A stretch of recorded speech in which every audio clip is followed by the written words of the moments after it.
Asselineau, candidat de l'UPR, Union populaire républicaine, et il est notre invité. Bonjour François Asselineau, merci d'être avec nous. Bonjour. Votre nom, votre parti qui a fêté ses 10 ans il y a quelques jours, peu de Français les connaissent. En revanche, votre visage, beaucoup l'ont vu. Vous avez en effet diffusé une campagne d'affichage massive dans toute la France. Alors j'ai une question, comment avez-vous fait? Quelles sont vos troupes?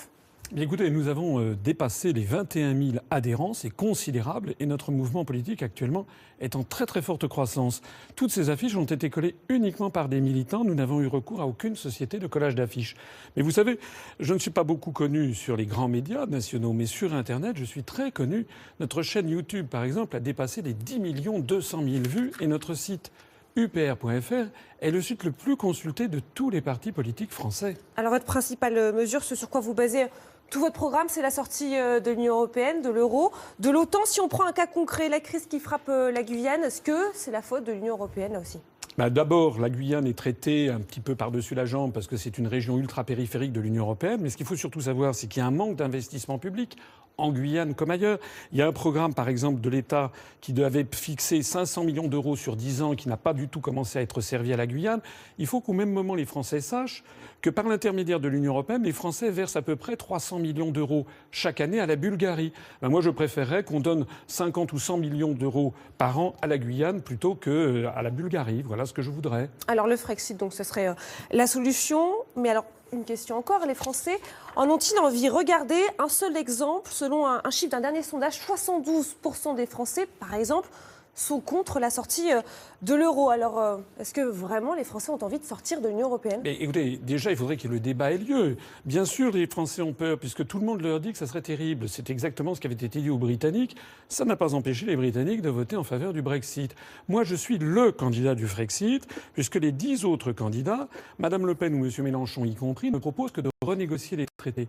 Moi, je dis aux Français, il ne faut pas avoir peur. Il ne faut pas avoir peur de sortir de l'Union européenne, de l'euro. On ne va pas du tout être isolé.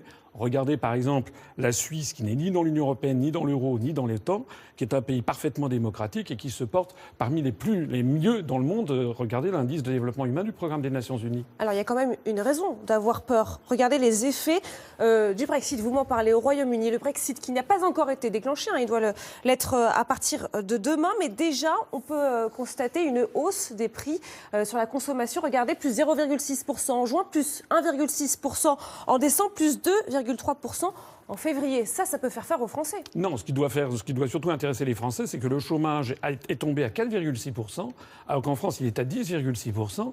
Ce qui doit également intéresser les Français, c'est que les investissements étrangers se précipitent au Royaume-Uni parce que la livre sterling s'est un petit peu dépréciée.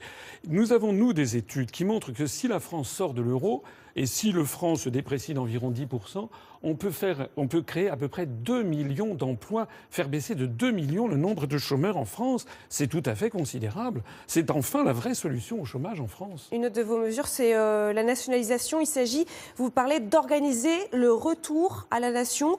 Une association pour EDF, GDF, France Télécom, oui, les sociétés d'autoroutes. C'est le retour au grand service public à la française. Mais comment est-ce que vous financez? Mais d'abord, la plupart de ces services sont encore largement nationalisés. Il faut savoir que c'est les traités européens, l'article 106 du traité sur le fonctionnement de l'Union européenne, qui impose aux Français de privatiser leurs services publics.